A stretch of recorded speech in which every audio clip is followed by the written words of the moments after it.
"Kneel down, Lily." His command was firm, and in that instant, everything around me shifted. I stood there, frozen, my heart pounding so hard it drowned out every other sound. His eyes, intense and unyielding, locked onto mine, and in his hand, he held a thin, black silk scarf that shimmered in the low light. The scarf, simple yet striking, carried with it a mystery I could not yet understand. I tried to speak. "What is this? A joke?" I whispered, my voice nearly lost in the charged quiet. My legs felt heavy, as if they were made of lead, and I could do nothing but listen. Jackson stepped closer. The space between us vanished, and I could feel his presence drawing me in, even as uncertainty and a hint of fear tangled inside me. When his hand gently brushed my chin, it forced me to look up. The touch was unexpectedly soft, but carried an undeniable authority. "This is no joke," he said in a low, measured tone that resonated in the stillness of the room. "Do you trust me?" he asked, his words deliberate and weighty. In that split second, my mind screamed no, yet my body, as if caught in a strange compulsion, could not immediately react. I felt caught between caution and something else, something that made me hesitate, even as my thoughts argued against it. Before I could decide, a sound from the corridor broke the moment. Footsteps echoed, each one reminding me that I was not alone. The sound of approaching steps sent a jolt through me. My mother was supposed to be at work, and the thought of being caught in this compromising situation sent a surge of panic through me. Jackson's eyes flickered with a sudden awareness. With practiced speed, he withdrew his hand as if erasing the intimacy of our contact. His expression shifted. The earlier intensity was replaced by a calm that bordered on cold determination. "Not here," he said quietly, his tone leaving no room for discussion. I could see he was already planning our next move. "We will come back to this," he added, his words both a promise and a command. For a brief moment, relief and disappointment mingled inside me. I was glad that we had averted immediate exposure, yet I could not shake the feeling that something significant had just begun. I stood there, my heart still racing, while Jackson's voice lingered in my ears. His words and actions had ignited a spark of both dread and anticipation, a spark that hinted at a danger I could not ignore. The room seemed to close in around me as the sound of the footsteps grew louder. Every creak of the floor and every distant sound reminded me that our secret was precariously balanced between us and the outside world. I took a small, tentative step back, my thoughts racing. I wondered how much I was willing to risk and if I was ready to face whatever was coming next. Jackson's unwavering gaze met mine, and in that look, I saw a mix of urgency and assurance. It was as if he was saying that the danger was temporary and that our encounter was only postponed, never cancelled. In that charged moment, the air around us felt electric, the tension so thick I could almost reach out and touch it. I became aware of every detail, the soft rustle of the black silk scarf in his grip, the steady rhythm of my own heartbeat, and the stark contrast between his calm tone and the chaos churning inside me. I was both frightened and inexplicably drawn to him, caught in a web of conflicting emotions that I struggled to understand. I glanced around the room, noting how the dim light played over the furniture and walls. The space felt intimate yet exposed, as if every shadow held a secret. The corridor's distant sounds grew fainter, but the threat of being discovered remained ever present. In that moment, every second felt elongated, each one laden with the promise of what might come next, and the risk that it might all be lost. My thoughts turned to the black silk scarf he held. It was more than just a piece of fabric. It felt like a symbol of the boundary I was being asked to cross. I wondered if this was a test of trust or simply a prelude to something far more dangerous. Even as fear tightened its grip on me, I could not help but feel a curious pull toward the unknown. A dangerous magnetism that left me questioning what I truly desired. The sound of footsteps, now a distant reminder of reality, faded slowly as Jackson's calm presence filled the space once again. His voice, firm and resolute, cut through the tension one more time. "Not here." The repetition of his words reminded me that while the moment was charged with possibility, it was also laden with consequences. In that brief exchange, I understood that our meeting was a gamble, a flirtation with danger that could change everything if discovered. I took a deep breath, steadying myself. The mix of emotions was overwhelming, yet I could see in Jackson's eyes that he was as committed to this moment as I was forced to be. It was as if we were both standing on the edge of a precipice, unsure whether to step forward into the unknown or retreat into the safety of what was familiar. The intensity of his gaze promised that there was more to come, and despite my racing thoughts, a part of me wanted to find out just how deep this rabbit hole went.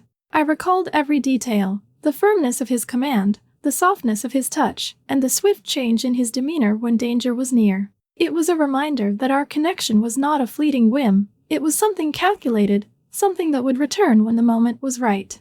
Even though my mind urged me to reject what was happening, my body remembered every sensation, every word, as if they were etched into my very being.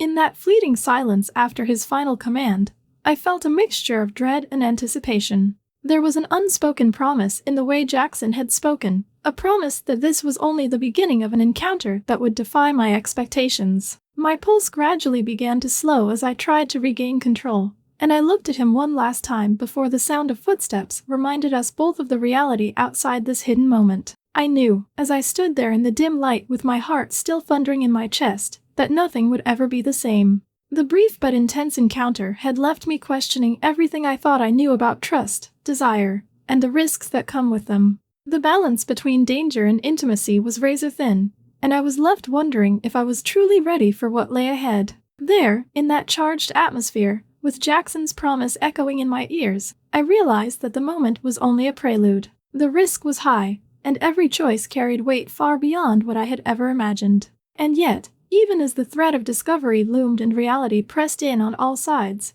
the excitement of the forbidden called out to me. Let us now return to the past, to where it all began.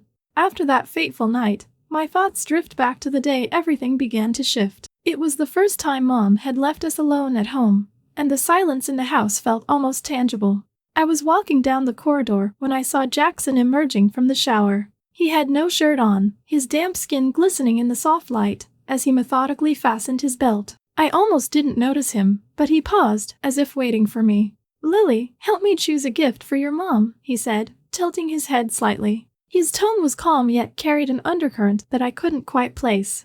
I hesitated only for a moment before replying, "Sure." Even in that simple answer, I sensed that something was different in his voice, a subtle promise of more than just a favor. Instead of heading straight to the jewelry store, Jackson steered us toward the mall's small cafe. We settled into a quiet corner, away from the usual bustle. The conversation started lightly. I cracked a few jokes and he laughed, a genuine, rich laugh that seemed to draw me in. His eyes never left mine, and in that unspoken exchange, every word was loaded with meaning. As we sat there, Jackson leaned in close enough for me to catch the scent of his cologne, sharp, masculine, and oddly comforting. In a hushed tone, he said, "I feel like you're the only one who truly understands me." His words, simple as they were, cut straight to the core of a secret longing I hadn't dared acknowledge before. For a moment, the noise of the world faded away, leaving just the two of us in our private bubble of unspoken confessions. That evening changed everything. From that point on, Jackson began finding ways to be alone with me. Every casual invitation carried an intensity that blurred the lines between a favor and something more dangerous. I soon found that our encounters were no longer limited to public spaces or brief meetings. They started to invade the quiet corners of everyday life. One afternoon, when Mom was busy on a lengthy phone call, Jackson and I ended up in the garage. The space was dimly lit and silent except for the occasional hum of a refrigerator in the background. I remember the moment vividly. Jackson closed the door behind us, sealing us off from the rest of the house. His eyes locked onto mine, serious and searching. "Do you think she'll notice if we're gone for an hour?" he asked with a half-smile, his tone deceptively casual. The question was simple, yet loaded with implication. Without waiting for my answer, he reached out and let his fingers brush lightly against my hand. That single touch sent a shock straight through me, freezing all my doubts in place. In that moment, I realized this was no longer a joke. I pulled my hand back, but his gaze held mine firmly as if daring me to reconsider. My heart pounded in my chest, each beat echoing the dangerous thrill of our secret. I knew then that every interaction, every excuse to be alone, was a step deeper into a realm where the stakes were impossibly high. There was no retreat from what had just begun. Over the next few days, our meetings grew more frequent. Jackson's invitations were always cloaked in ordinary reasons, a quick errand, a favor to run, yet the tension between us made every encounter electrifying. Even in the most mundane settings, I found myself acutely aware of his presence, of the unspoken promise in his every word and gesture. One afternoon, while we were sharing a quiet moment in the garage once again, the sound of a dropped tool snapped us back to reality. Jackson quickly recovered, tucking the tool away, and his eyes softened with a mix of amusement and caution. "We can't afford to get careless, Lily," he said, his voice low and measured. It was a reminder that our secret was fragile, held together by moments that could shatter with one careless mistake. I nodded, feeling the weight of what we were doing. "I know," I replied quietly, though the tremor in my voice betrayed my inner turmoil. Every stolen second with Jackson filled me with an adrenaline rush that was both exhilarating and terrifying. The more we crossed the invisible lines, the less I could tell where the danger ended and desire began. Jackson's persistence was both intoxicating and unnerving. His casual glances and subtle touches rewrote the rules of our interactions, each encounter drawing me further into a game where the risks were as high as the rewards. I became painfully aware of the consequences. If Mom ever discovered the truth, everything would collapse in an instant. Yet, despite that looming threat, the allure of his forbidden attention was impossible to ignore. I found myself caught in a relentless push and pull. Part of me wanted to retreat, to preserve the fragile normalcy of everyday life. But another part, the part that craved the excitement of the unknown, urged me to take another step forward.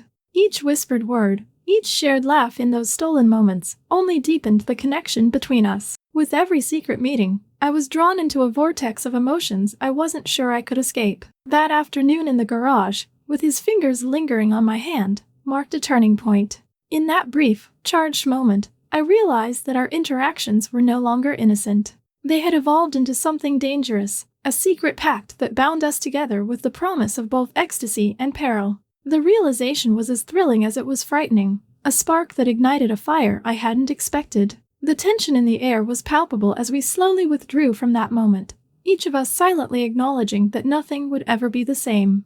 Jackson's eyes held a mixture of determination and something else I couldn't name, a promise that our next encounter would be even more intense, even more daring. And despite every rational warning in my mind, I felt compelled to continue, to explore this dangerous territory further. That single touch in the dim light of the garage sealed our fate. I understood, without a doubt, that we were playing a game with no clear rules or exit strategy. The stakes had risen, and every interaction from that moment forward was laced with risk. I was now fully aware that our secret, our dangerous intimacy, was something that could shatter our worlds if exposed. And so, as I recall that pivotal day, the day when everything became too close, I know that the journey into the forbidden had only just begun. The thrill of every stolen moment, the tension of every whispered secret, and the unspoken promise in Jackson's gaze all point to a future where the risks will only grow higher. I can't shake the feeling that our next encounter will push the boundaries even further, and I'm caught in the inescapable pull of a destiny that I can neither control nor fully comprehend. In that instant, with his hand on mine and the reality of our situation settling in, I realized nothing would ever be the same again. Our meetings grew increasingly risky, each encounter pushing us closer to the edge. One afternoon, as the final school bell rang, Jackson offered to drive me home. The air in the car was thick with unspoken tension, the soft hum of the engine a steady counterpoint to my pounding heart. As we cruised along a deserted road, the isolation around us made every word and gesture feel amplified. In the quiet, Jackson's voice broke through. "Lily, I want you to know, you are worth more than you think." His words, simple yet charged, sent a shiver down my spine. There was an earnest vulnerability behind them that made me pause, caught between caution and the irresistible lure of his confidence. The road ahead was empty, the only witnesses our racing thoughts and the whisper of the wind through the trees. As we drove, Jackson leaned closer, his eyes never leaving mine. He reached out and gently brushed a stray lock of hair from my face. For a moment, his hand lingered, a touch that both comforted and warned. In that brief, suspended second, everything inside me screamed no, even as my body betrayed a hunger for the forbidden. I felt the surge of conflict, the rational mind urging retreat while my heart clung to the thrill of defiance. After that day, our meetings escalated in both frequency and danger. What had once been mere stolen moments now became a full-blown game of hide and seek with consequences that loomed large. Jackson's invitations were never overt. They arrived wrapped in the mundane, a ride after school, a quiet chat in a deserted corner of the campus, a hurried encounter in the back of the schoolyard. Each time, the risk of discovery made every gesture sharper, every glance laden with secret meaning. One morning, we met in an abandoned warehouse behind the school. The space was dim and silent, the perfect refuge for a confession. Jackson stepped forward, his voice dropping to a near whisper as he said, "Lily, I can't hide what I feel any longer. You make me feel alive in ways I never imagined." His confession pierced the cool air, stirring a storm of emotions within me. I felt the familiar tug-of-war between desire and self-preservation. My mind cried out caution, yet my pulse urged me to lean in, to let the moment overwhelm my doubts.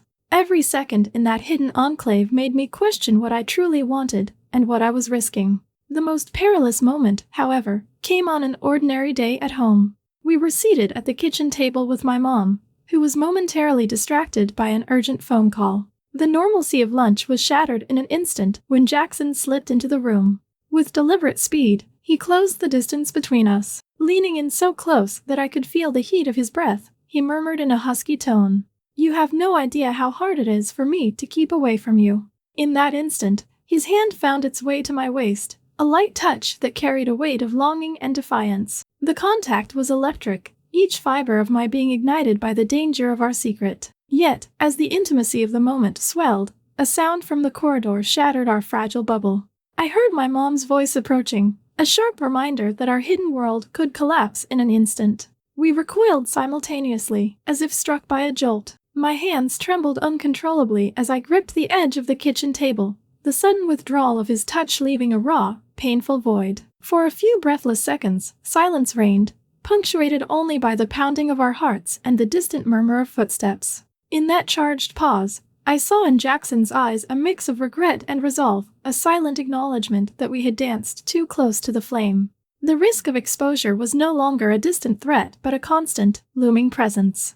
Every stolen moment, every surreptitious touch, now carried the potential to unravel everything we had built. After that day, our encounters took on a new urgency. We began choosing our moments with precision, brief, hurried meetings in the quiet of empty corridors or the dim glow of streetlights outside. Each encounter was a delicate balancing act between passion and peril, with every whispered word and tentative caress laden with the fear of discovery.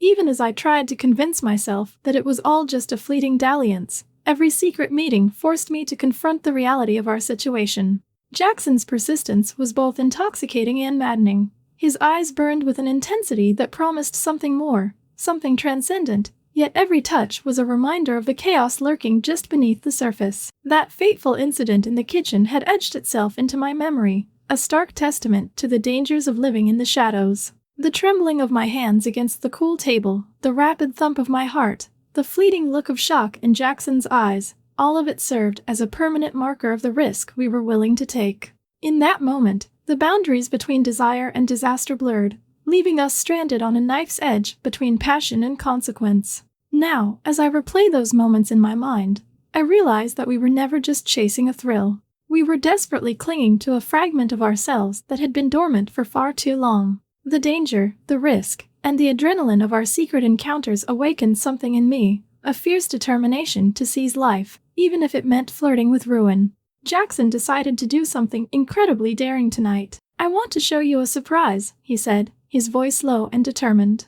"I have a reserved room at a hotel. We'll be alone." I hesitated, trying to refuse, but his insistence softened my doubts. "It's only for the evening. You trust me, right?" he pressed. Before I could protest further, we were on our way. When we arrived, he opened the door to a lavish room bathed in soft light.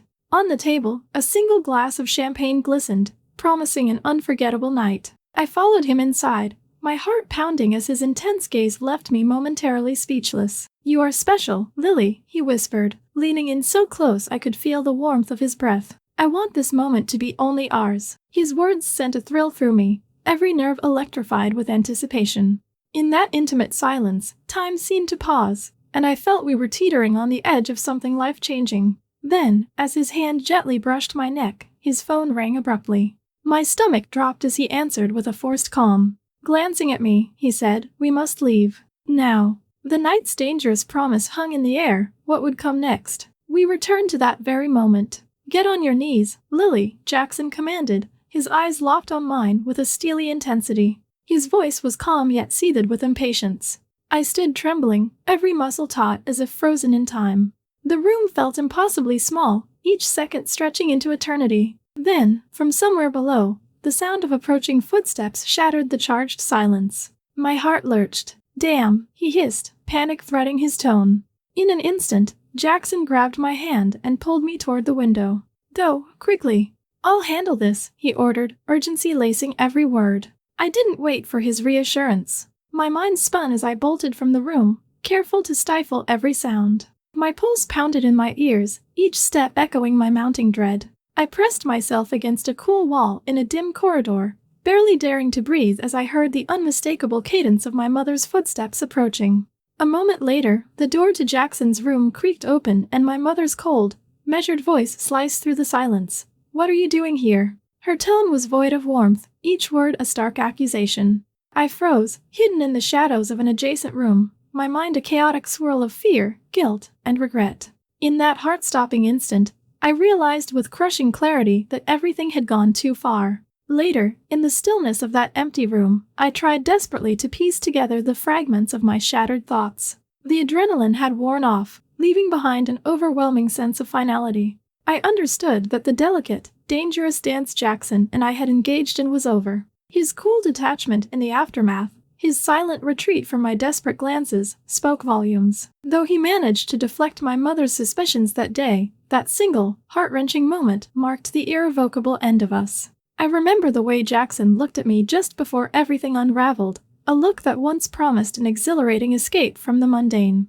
That look was gone now, replaced by an unreadable distance that left me feeling utterly alone. In the weeks that followed, we never exchanged a single word. The magnetic pole that had once drawn us together dissolved into an unspoken agreement. Some lines, once crossed, can never be uncrossed. I spent long hours replaying that day in my mind. The command, "Get on your knees, Lily," still echoed in my ears, mingling with the sound of my mother's probing inquiry. I could still feel the shock of Jackson's grip on my hand, the bitter taste of betrayal as reality crashed in around us. The room where we had been so dangerously entwined had transformed into a prison of memory, each detail a reminder of a moment when passion veered into recklessness. My mother's unexpected presence was the catalyst that severed our connection. In her unyielding gaze, I saw not only suspicion but disappointment, a silent rebuke that cut deeper than any harsh word. It was as if she had become the embodiment of all the consequences we had tried so desperately to ignore.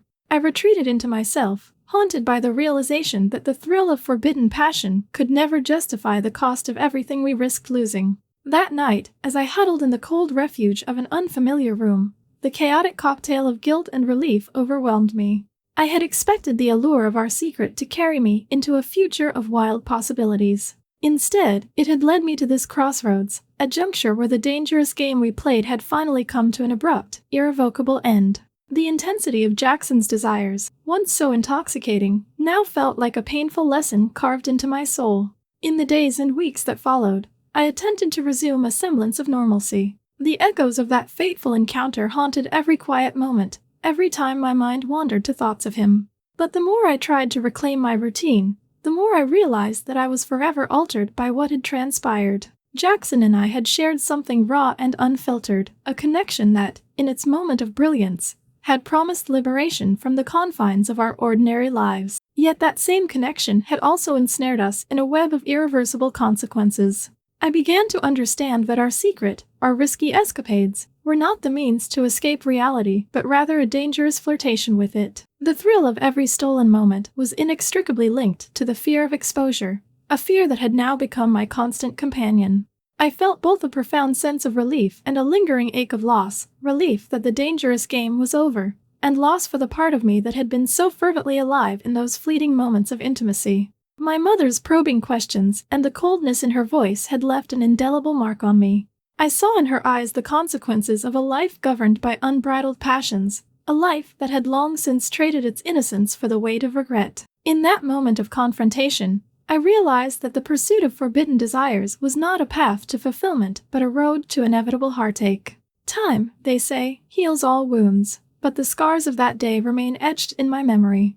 I never saw Jackson the same way again. The man who had once exuded an irresistible allure and confidence became an enigma, a distant memory of a chapter in my life that I could neither fully embrace nor completely erase. Our parting was silent but irrevocable, a mutual acknowledgement that the boundaries we had once dared to defy were now forever sealed. As I sit here, reflecting on that final, devastating encounter, I understand that it was not merely the end of a forbidden affair, but the culmination of a series of choices that led us to this point. The reckless pursuit of passion had brought us to the brink, and in the blink of an eye, shattered everything we once believed in. It is a bitter lesson, one that underscores the peril of dancing with the forbidden, a dance that promises ecstasy but ultimately leaves behind only shards of regret. Now, in the quiet aftermath, I carry with me both the burden of what was lost and the clarity of a hard-won lesson. I have learned that some boundaries exist for a reason, that the thrill of the forbidden is a fleeting illusion that can collapse under the weight of reality. The game we played, so intoxicating in its momentary splendor, ended in devastation, teaching me that the price of such dangerous indulgence is far too high. This is my story, the final chapter of a dangerous game that ended with one fateful moment. I will never forget the command that shattered our world, nor the rush of adrenaline as I fled from that scene. And while part of me will always yearn for the intensity of those days, I now know that the cost of living on the edge is a price no one should pay. The echoes of that night serve as a stark reminder. Never again will I allow the allure of the forbidden to lead me astray. In the end, I emerged from that darkness forever changed, haunted by memories of passion and peril, yet resolute in my newfound wisdom. The game is over, and as I move forward, I do so with a cautious heart, mindful of the delicate balance between desire and consequence. Though the memory of Jackson and our dangerous liaison lingers like a bittersweet melody, I have learned to accept that some chapters are meant to close, leaving behind only lessons and the quiet hope of redemption. I stand here today, scarred but wiser, knowing that the path to true fulfillment lies not in the reckless pursuit of forbidden thrills, but in embracing the honest, sometimes painful reality of life. And as I leave behind the remnants of that doomed affair, I carry with me the enduring lesson that some risks are simply not worth the cost, a lesson carved into my heart on the night our game came to an abrupt, irrevocable end.